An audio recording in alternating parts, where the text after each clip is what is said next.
Hello everyone, welcome to active age physical education channel. मैं बलवान सिंह आपका अपने चैनल पर बहुत बहुत स्वागत करता हूं।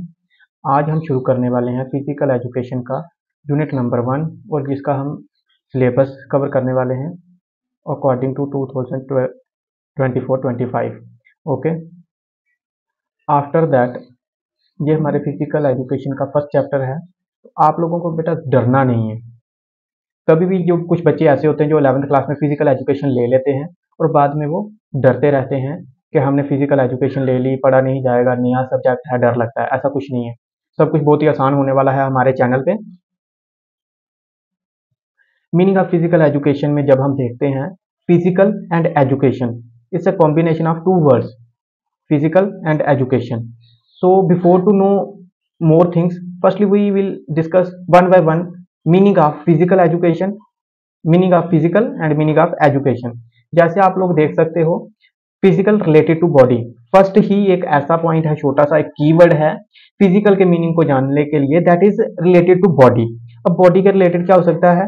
जब भी हम कोई फिजिकल एक्टिविटी करते हैं, कोई मूवमेंट करते हैं, तो उसमें हमारे मसल्स इस्तेमाल में आते हैं, हमारी हेल्थ इस्तेमाल में आती है, दैट इज फिजिकल रिलेटेड। उसके बाद development of motor skills, motor skills मतलब मोटर मीन्स मसल्स, ठीक है, muscles, coordination, overall physical fitness, ठीक है, ये आ जाता है हमारा फिजिकल डोमेन के अंदर। जब हम फिजिकल एजुकेशन का मीनिंग समझने जाते हैं तो फिजिकल के अंदर आ जाता है रिलेटेड टू बॉडी। दूसरा मीनिंग हमारा आ जाता है एजुकेशन का, ठीक है। एजुकेशन के मीनिंग को जानने के लिए हमें क्या करना पड़ेगा, इस वाली स्लाइड पे जाना पड़ेगा। Education, the process of teaching and learning, acquiring, acquisition of knowledge, skills and value. जब इसमें आप देख सकते हो सब की सब चीजें, इसमें कोई ऐसी आपको चीज लग रही है जिसमें कोई वर्ड हो जिसमें ऐसा बोला जा रहा हो मसल्स का इस्तेमाल हो रहा है या we have to do any movement, ऐसा कुछ नहीं है। सिंपली इसमें एक टीचिंग और लर्निंग का प्रोसेस है, दैट इज एजुकेशन। जब हम फिजिकल और एजुकेशन को मिला लेते हैं तो पूरा मीनिंग हमारा बन के निकल के आ जाता है फिजिकल एजुकेशन का, that is the process of teaching, learning, physical skills and knowledge and values. ये हमारा फिजिकल एजुकेशन का होल मीनिंग बन के आ जाता है। अगर किसी बच्चों को और भी समझने में दिक्कत हो रही है फिजिकल एजुकेशन के मीनिंग को, तो हम थोड़ा सा और ब्रीफली चले जाते हैं। That is physical education is the education of and by movement, ठीक है। Physical education is the education of and by movement. इतना अगर आप लिख के आ जाते हो ना, मैं डेफिनेटली आपको बोलता हूं कोई भी आपके फिजिकल एजुकेशन के मीनिंग को गलत नहीं करेगा अगर आपको ज्यादा समझ में नहीं आया। After that we move towards the next thing, that is the definitions of physical education. सबसे पहले हम ले लेते हैं जेवी नैश की definition. According to physical education, according to JV Nash, physical education is that field of education deals with the big muscle activity and related responses। किस तरह से हम मसल्स का इस्तेमाल करके कोई एक्टिविटी करते हैं और उसके क्या रिस्पॉन्सेज होते हैं हमारी बॉडी पे, तो ये जेवी नैश ने एक्सप्लेन किया हुआ है। इसमें समझने की बात ज्यादा कोई खास होती नहीं है। आपको पता है कोई भी डेफिनेशन में आप कोई भी चेंजेस अपनी तरफ से नहीं कर सकते, एज इट इज आपको इसको लर्न करना है रटा मार के, और उसके ऑथर का नाम साथ में लिख के जब आप पेपर में आते हो, ये बहुत ही एक अच्छा सा निकल के आंसर बन के आ जाता है। आप कोई भी देख लेना जो आपको आसान लगती है, ये तीनों की तीनों बहुत ही इंपॉर्टेंट डेफिनेशंस हैं। After that we will move towards the aim and objectives of physical education. Aim क्या है फिजिकल एजुकेशन का? All round development of human personality. यही एक एम है और इसमें कोई ज्यादा चेंजेस आज तक नहीं होने वाले, मतलब यही मेन एम यही है, all round development of human personality. ये एम कभी भी किसी भी सब्जेक्ट का, किसी भी बंदे का, कोई भी हर एक चीज का एक एम होता है। कोई भी हम जीवन में कोई काम करते हैं उसका कोई एम होता है, तो ये एम कभी भी चेंज नहीं होता। ऑब्जेक्टिव्स चेंज हो सकते हैं, उस एम को हासिल करने के लिए जो हम एफर्ट्स लगाते हैं, जो स्टेप्स लेते हैं वो चेंज हो सकते हैं, बट एम ऑलवेज वन, ठीक है। तो फिजिकल एजुकेशन का एम क्या हो जाता है? All round development of human personality, ठीक है। After that objectives of physical education. Physical education की ऑब्जेक्टिव्स क्या हो जाती हैं, ये एक अलग सा दिमाग में वर्ड आ जाता है। आफ्टर दैट हम समझते हैं क्या हो सकती हैं। पहला आ जाता है फिजिकल डेवलपमेंट। जब मैंने बोला कि एम ऑफ फिजिकल एजुकेशन क्या है, ऑल राउंड डेवलपमेंट, डेवलपमेंट, ठीक है। तो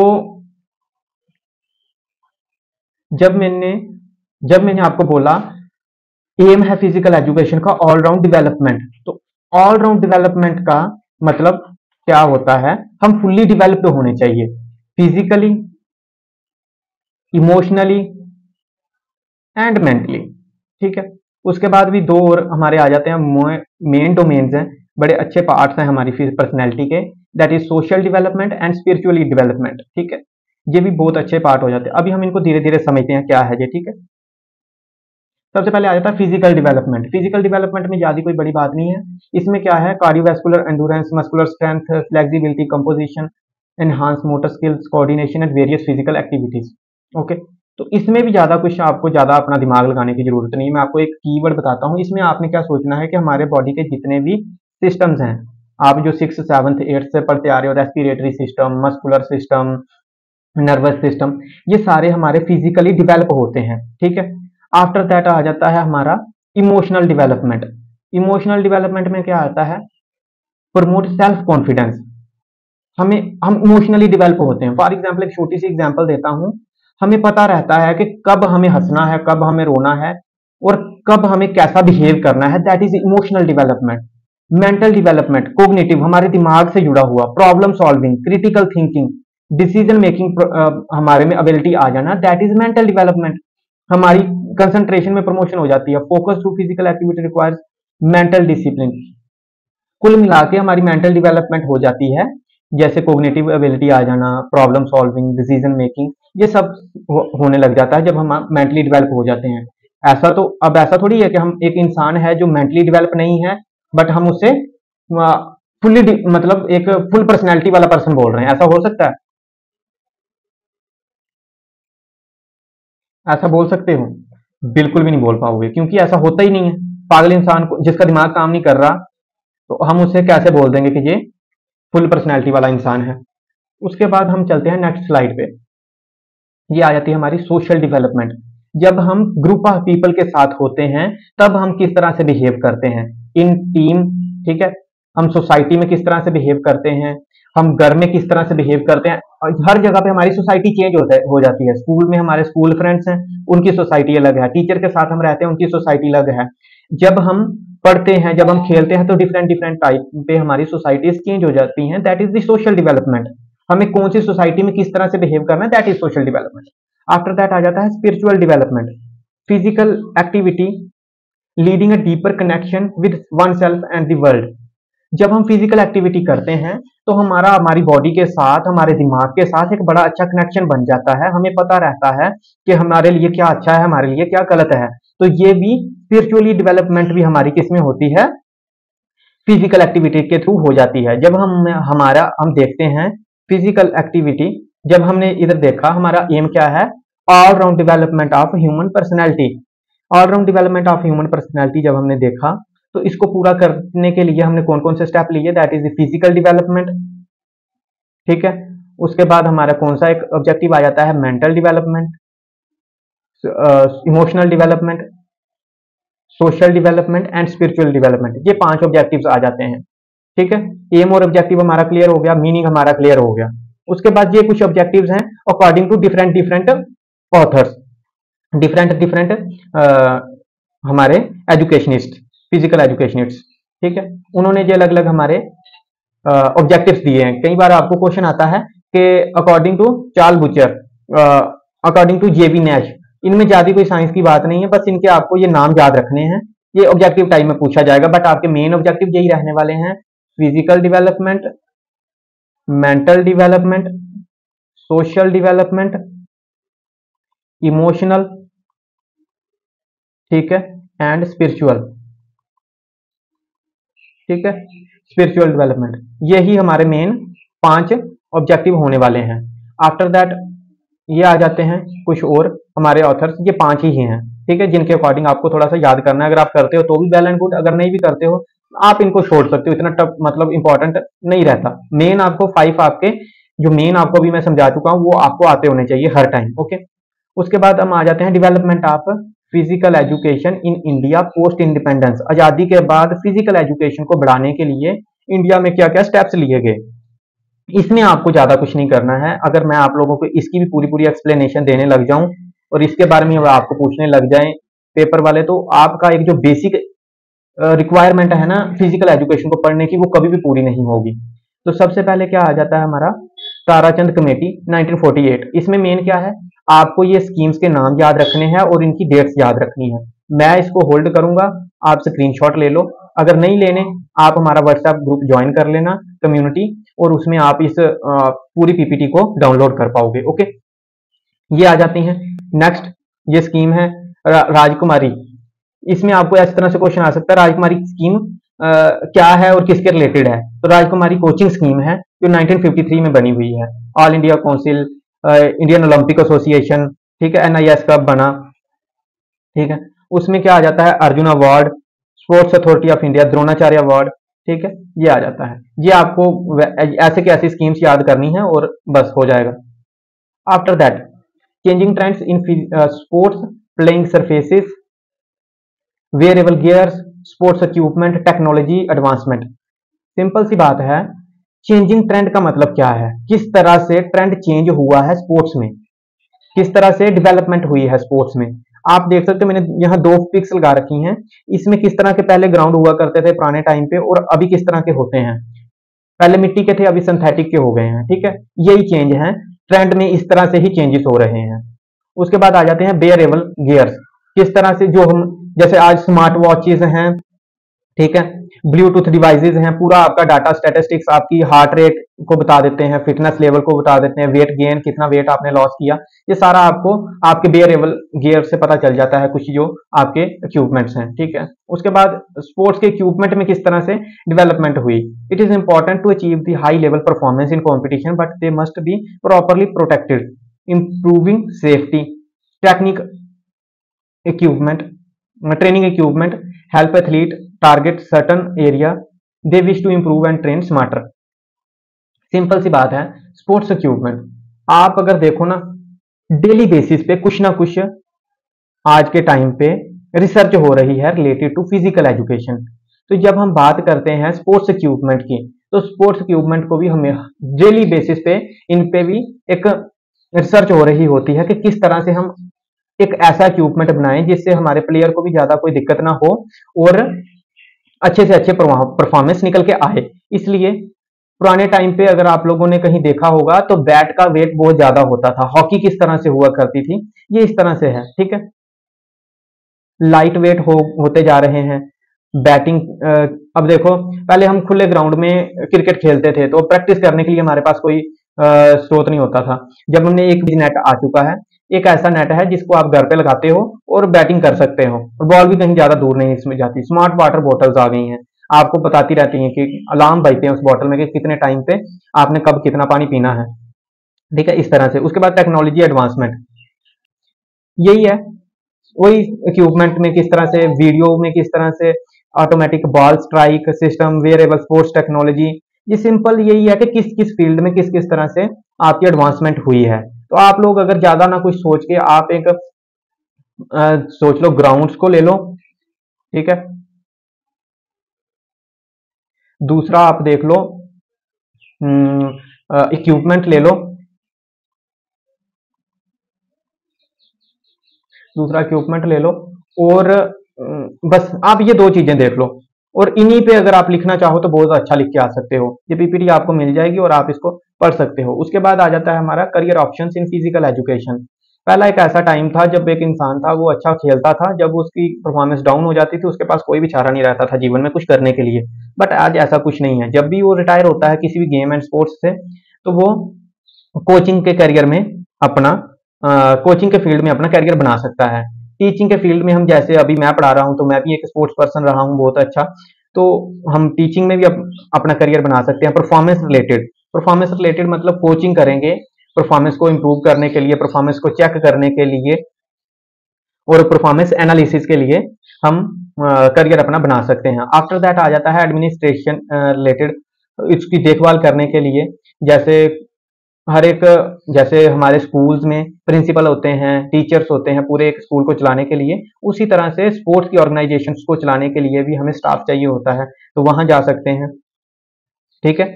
उसके बाद आ जाता है कम्युनिकेशन डिपार्टमेंट, मीडिया रिलेटेड। अब वीडियोग्राफी ग्राफी करना हमारे डिफरेंट स्पोर्ट्स इवेंट की, हेल्थ रिलेटेड, करियर, जिम वगैरह, इंडस्ट्री रिलेटेड। अगर आपको कोई ऐसी नॉलेज है जिसमें आप कोई इक्विपमेंट प्रिपेयर कर सकते हो, बनवा सकते हो, जैसे हमारे कश्मीर में बहुत ऐसे इक्विपमेंट बनते हैं, जैसे क्रिकेट बैट बनते हैं, क्रिकेट बॉल बनाना, जर्सीज बनाना, शूज बनाना, तो आप उसमें इंडस्ट्री लगा लो। आज बहुत अच्छी ज्यादा डिमांड है, तो अच्छा सारा आप पैसा कमा सकते हो। ठीक है। स्पोर्ट्स जर्नलिज्म, बुक राइटिंग करना, फोटोग्राफी, ब्रॉडकास्टिंग, बुक पब्लिशिंग, ये भी एक हमारा टॉपिक आ जाता है। उसके बाद physical therapist, ground supervision, sports engineering, ये भी एक हमारा बहुत अच्छे फील्ड हैं जिनमें करियर बनाया जा सकता है इन फिजिकल एजुकेशन। उसके बाद बहुत इंपॉर्टेंट आ जाता है हमारा, जो हमारे फर्स्ट चैप्टर का एक सेकंड लास्ट स्टेप है, इस पे हम थोड़ा सा ज्यादा टाइम देने वाले हैं। खेलो India. In 2017, the central government proposed a revised Khelo India program to the parliament by Sports Minister Colonel Rajyavardhan Singh Rathore in Delhi. In 2017, हमारे स्पोर्ट्स मिनिस्टर थे राज्यवर्धन सिंह राठौर, उन्होंने सेंट्रल गवर्नमेंट को एक प्रपोजल दिया जिसमें उन्होंने एक स्कीम के बारे में उनको बताया, that was Khelo India scheme.